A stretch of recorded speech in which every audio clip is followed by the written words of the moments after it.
Hi friends, வணக்கம். Welcome to our channel.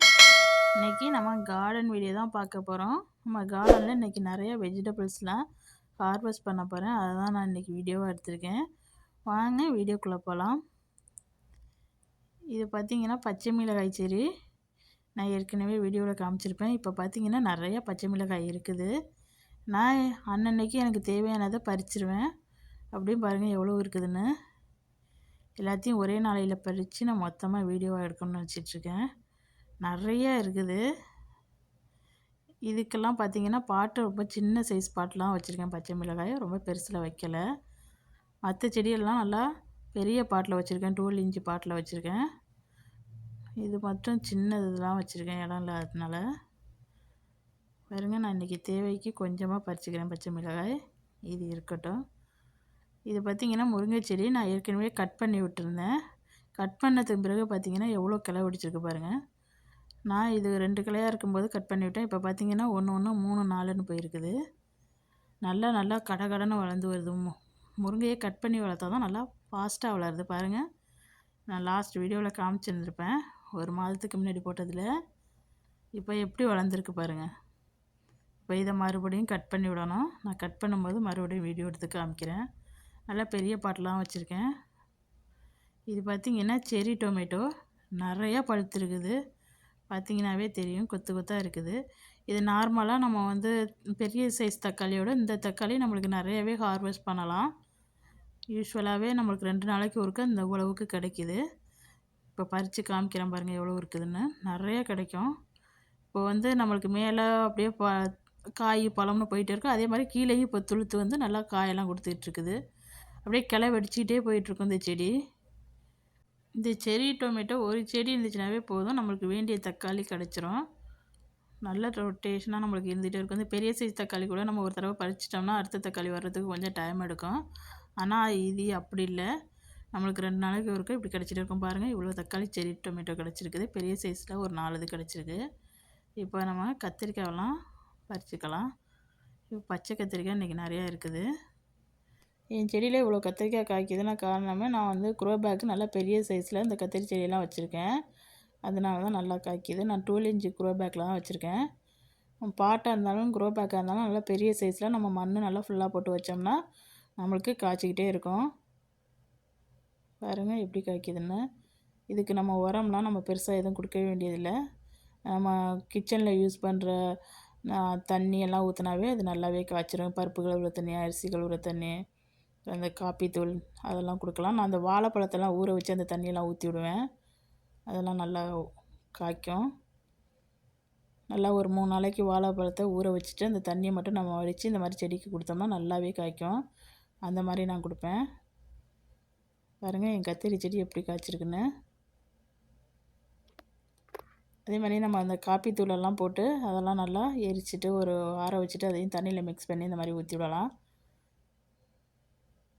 ஒருவேளை சுத்தரவே காய்க்காட்டினா நீங்கள் ஏதாச்சும் ஆர்கானிக் உரம் கொடுக்காம வேறு ஏதாச்சும் உரம் கொடுத்தா தான் உங்களுக்கு காய்க்கும். எனக்கு நல்லா காய்க்குது, அதனால் நான் இதையும் மெயின்டைன் பண்ணிக்கிட்டு இருக்கேன். பாருங்கள் இவ்வளோ கத்திரிக்காய் கிடச்சிருக்கு இன்றைக்கி. இது இன்றைக்கி நம்ம அறுத்த கத்திரிக்காய். இது இப்போ எடுத்த வீடியோ இது இதுக்கு 2 நாளைக்கு முன்னாடி எடுத்தது. இது தக்காளியை பறிச்சிக்கலாம். நிறைய பெரிய சைஸ் தக்காளி நிறையா கிடச்சிருக்கு இந்த 2 நாளைக்கு முன்னாடி நான் பறித்ததில். பாருங்கள் இது எவ்வளோ பெரிய தக்காளியாக இருக்குதுன்னு. நான் 2 நாள் கழித்து அதை பறிச்சிக்கலாம்.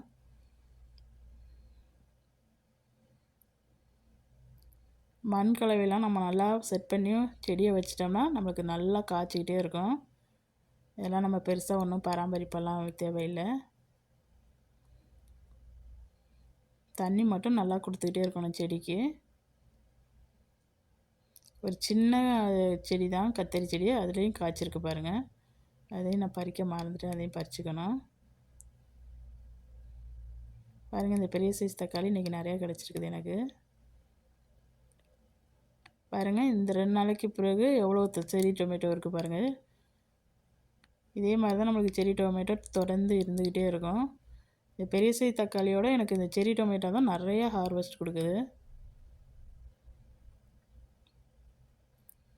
நான் இப்போ தக்காளியெல்லாம் வாங்குறதே கிடையாது. என்கிட்ட இருக்கிறதே நான் யாருக்காச்சும் கொடுப்பேன்.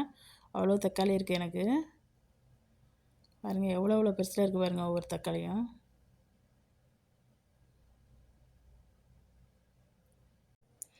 இப்போ பாருங்கள் செரி டொமேட்டோவை பாருங்கள் கொத்து கொத்தா எப்படி இருக்குதுன்னு பாருங்கள்.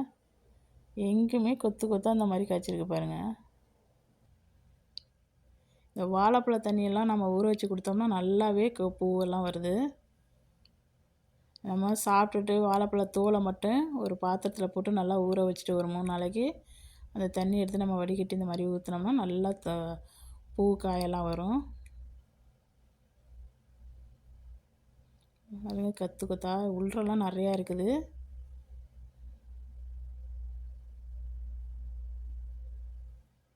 இதில் நான் பறிக்கும் போதே இந்த பக்கத்தில் இருக்கிற சருவு அந்த பட்டை இலையெல்லாம் நான் அப்பைக்கப்போ கட் பண்ணிவிடுவேன். அப்போ தான் நம்மளுக்கு வந்து புதுசாக நல்லா துளிரெல்லாம் விடும். தக்காளி அப்படியே துளுத்துக்கிட்டே போயிட்டுருக்கும் அந்த தக்காளி. அதனால் இந்த பழுத்த இலை அதெல்லாம் அப்பைக்கப்போ கட் பண்ணி போட்டுருணும். அப்போ தான் நம்மளுக்கு நல்லா காற்று ஓட்டமாக நல்லா செடி காய்க்கும்.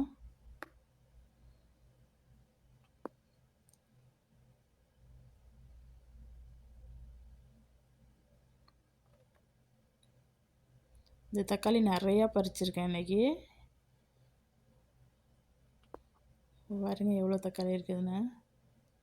இந்த பாட்டில் வச்சுருக்கிறதுனால ஒரு கஷ்டம் என்னென்னா பெரிய அளவில் காற்றடிச்சிச்சின்னா அப்படியே சாஞ்சிரும் செடி.